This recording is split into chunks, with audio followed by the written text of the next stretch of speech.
The African nation has announced a significant policy shift concerning its gold sector. Ghana has given all foreign companies until the 30th of April to exit its small-scale gold market. Ghana just did the unthinkable. It gave every foreign gold trader a deadline to leave or be forced out. No deals, no warnings, just a hard stop. April 30th, 2025. But why would a peaceful West African nation suddenly risk billions in foreign investment? What treasure has Ghana found that it won't let foreign gold traders lay their hands on? Let's find out.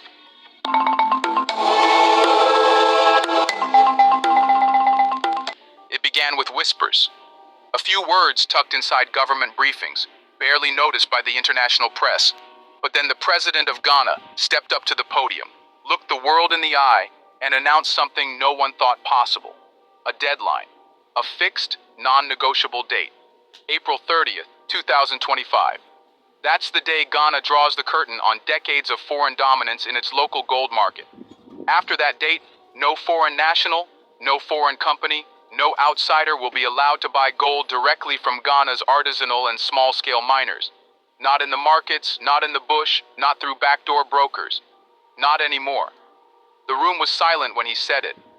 But behind that silence, across trading rooms in London and Shanghai, in diplomatic halls from Brussels to Beijing, a quiet shock rippled.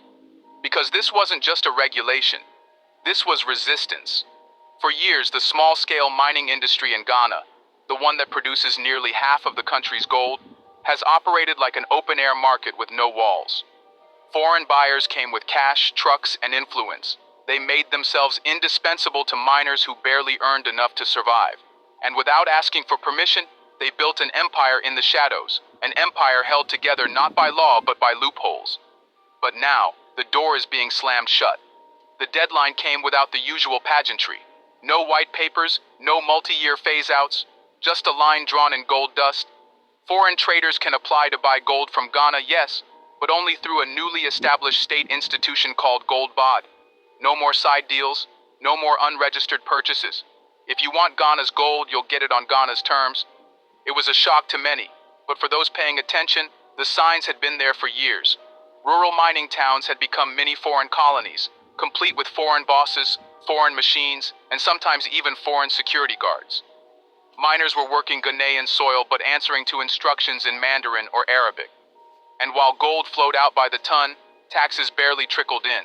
For a country sitting on one of Africa's richest mineral deposits, that was more than embarrassing. It was infuriating. And for President Mahama, it was personal. Sources close to the administration say the tipping point came not from a single event, but from a pattern of disrespect.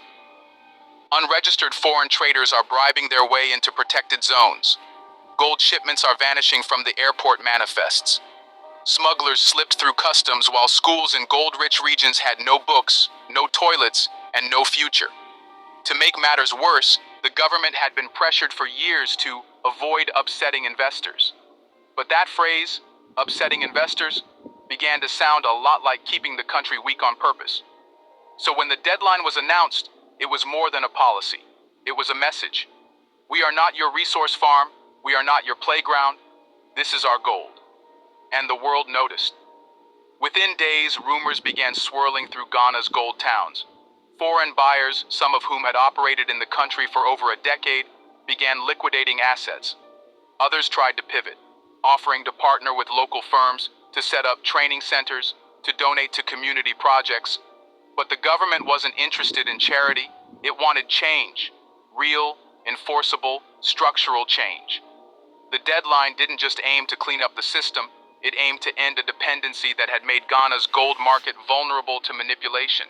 Too long had foreign traders dictated prices, bypassed export declarations, and funneled profits offshore. Too long had Ghana played host while others hosted the profits. But here's what made it bold.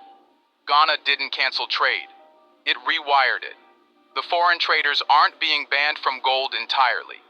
They're being redirected through Goldbod, a centralized regulator designed to serve as both gatekeeper and protector. Any gold purchased from small-scale miners must now be declared, priced, and taxed with full transparency and traceability. To many outsiders, it looks like Ghana is tightening the screws.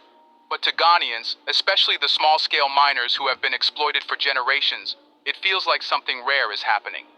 A government choosing its people over its profits. Of course, the deadline carries risks. International backlash is already brewing. Some embassies have reportedly requested clarity. Others are drafting quiet warnings about investor confidence. But Ghana isn't flinching, because this isn't about optics anymore. Wow, wow, wow. This is I Am TV. You can subscribe as a new member. Just hit the subscribe button. You know what? So far as my business partner, most importantly, my ministry partner, founder, prophet, teacher, Philip Brain, is from the US of A. You know, I have big families in the US, but this is an important, decision. I would say that we are still friends, no matter what. US and Ghana are having good relationship, and we are still trading. But this, like I said, is a very important and crucial statement made by His Excellency John Dramani Mahama, the President of Ghana.